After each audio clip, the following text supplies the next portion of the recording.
Nikko Jenkins, the most dangerous prisoner in the world.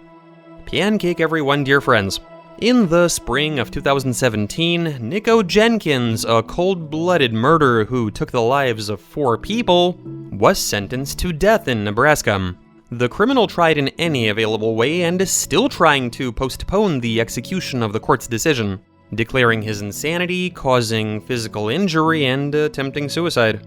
Who is he and how did he come to such a life? In this video, you will find out if Nikko is actually mentally ill, how many and why he killed, as well as how many years he will have to sit in prison. So sit down comfortably, make yourself some tea, and let's get started. A panel of 3 judges sentenced Nikko Jenkins, a 30-year-old resident of Nebraska, to capital punishment, the death penalty.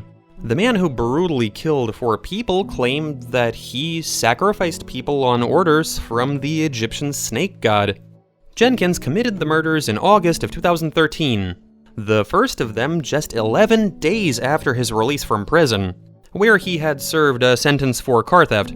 They managed to detain him almost immediately, but for a long time, experts could not understand whether Nikko Jenkins, who was suffering from schizophrenia and possibly bipolar disorder, could be responsible for his actions. However, in the end, psychiatrists came to the conclusion that the man is able to distinguish right from wrong. Each of his murders were planned out and carefully prepared for. The administration of the prison where Nikko spent several years awaiting sentencing described him as an absolute psychopath. It is noted that the man deliberately disfigured his body, covering his face with scars and tattoos. In particular, he carved the number 666 on his forehead. In addition, he cut his own tongue and penis in order, according to him, to give them a resemblance to a snake's tongue. But let's not get ahead of ourselves here. Nikko Allen was born on September 16, 1986, in Colorado. His parents, Lori Jenkins and David McGee, did not do a good job raising children. On the contrary, their offspring were subject to domestic violence and physical punishment for any sort of bad behavior, and most of the boys' relatives had served time in prison. Nikko himself first came to the attention of law enforcement when he turned 7. The child acquired a gun somewhere, which he brought to school with him. On that day, thankfully, none of his classmates were injured. The school administration seized the weapon and handed it over to the police. Jenkins was diagnosed with a mental disorder at the age of 9. And when the young boy turned 11, he was kicked out of school. Nikko showed aggression towards classmates, committed violent acts. In the period from 7 to 15 years of age, Jenkins was registered with the police. By the age of 13, he had several robberies on his record. During one of them, the young man was armed with a knife. For the robberies he committed, the court sentenced Jenkins to 21 years in prison, of which he served 10.5. Over the years, Nikko had not been an exemplary convict. In 2006, the criminal took part in a prisoner riot, and when Jenkins was released so that he could attend his grandmother's funeral, he attempted to attack a security guard. But despite all of his exploits, Nikko was released from prison in July of 2013. He blamed American law for letting him out on the street. After all, without qualified help, he would not be able to cope with the demons living inside his head. 10 days after being released from prison, Jenkins killed and robbed 4 people. So the first crime was committed less than 2 weeks after he was released. Let's go through the timeline, victims, and circumstances under which the murders were committed. At about 5 a.m. on August 11, 2013, a patrolman found 2 bodies in a white Ford pickup truck parked near the city pool at 18th and F Streets, in Spring Lake Park. The 2 victims, identified as Juan Uribe Pena and Jorge Cajiga Ruiz, were shot in the heads and their pockets were turned inside out. They were lured there thinking they could have sexual relations with 2 women.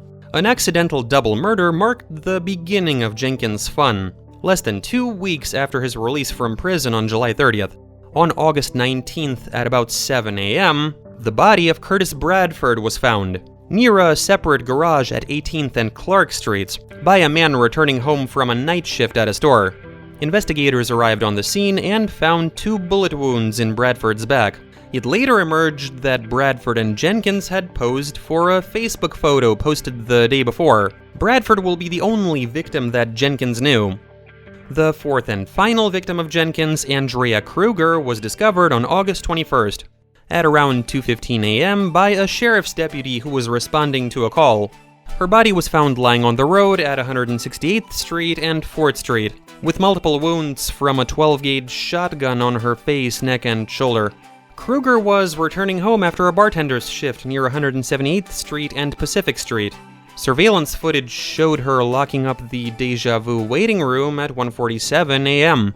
At 6:30 that evening, Kruger's gold 2012 Chevrolet Traverse SUV was found abandoned 12 miles or 19 kilometers away, in the alley at 43rd Street and Charles Street. Later that week, Douglas County Sheriff Tim Dunning held a press conference, during which he stated that investigators believe that the SUV was abandoned about 2.5 hours after the theft, and that a, quote, weak attempt was made to set fire to the interior of the car. Jenkins was arrested on August 30th, 2013 on terrorism charges. During the investigation on September 3rd, Nikko confessed to the murders. The criminal told the investigation that he committed all of his illegal acts on orders of the ancient god Apophis. If the guardians of the law hadn't stopped him, he would have continued to make sacrifices. And before we continue, we advise you to subscribe to our channel. Give us a like and don't forget to leave a comment under the video. It'll be much appreciated, as it'll really help us out with the algorithm. In February of 2014, Jenkins sued the state of Nebraska. He demanded compensation in the amount of $24.5 million. The criminal claimed that the solitary confinement worsened his schizophrenia. In addition, he accused the authorities of committing crimes. Allegedly, during his previous imprisonment, he repeatedly said that he was hearing voices, but no one paid attention to him. Jenkins pled insanity and demanded he be sent to a psychiatric clinic for treatment. The judge appointed an examination, during which it turned out that Nikko was faking mental illness. If anything, he suffers from an antisocial disorder that prompts him to ignore and violate the rights of other people. After Jenkins was found healthy, a trial took place. At the trial, the criminal, under the guidance of consulting lawyers, independently represented himself. When the prosecutors told the judges the details of the murders committed by Nikko, he started laughing loudly, howling, and shouting words in foreign languages. In April of 2014, Judge Peter Bataillon found Jenkins guilty of 4 murders. The verdict was to be announced in August of 2014. The judge wanted to make sure that the criminal understands what is at stake, whether Nikko realizes that he is facing the death penalty. The regional psychiatric hospital could not ensure the safety of other patients, so they did not risk accepting the killer, but they did agree to treat the patient in prison. In May of 2017, Jenkins was sentenced to 450 years in prison and to death.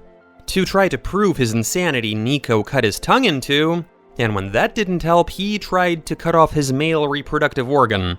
In the spring of 2020, the killer filed an appeal, but the US Supreme Court did not accept it for consideration. And now a few interesting facts about the hero, or rather the villain of today's episode. A resident of Lubbock, which is still in Texas, started an affair with the death row murderer and plans to marry him. Dawn Argello, 46, fell in love with Jenkins when she was working as a volunteer for a prison human rights group. Dawn believes that he is not what the media makes him out to be, and calls him a very sensitive and intelligent person. How they imagine it is not known. Whether there will be a wedding ceremony or a dinner, no one knows. People doubt that they will be allowed to see each other at all. What if something suddenly happens to the beloved? Argello was upset to find out that Jenkins had tattooed her name on his face. He doesn't need to mutilate himself like that, she says. She has an increased interest in life in prison, is interested in books on the topic, films, and television programs. What would you do if you were the judge? How many years would Nikko have been given? And are the authorities doing the right thing by not believing his attempts to plead insanity? Looking forward to reading your comments on the matter. And before you leave, we remind you to like the video and subscribe to the channel. This will be the best gratitude for the work we've done. In the meantime, Pancake was with you. We wish you a good mood and a fair wind.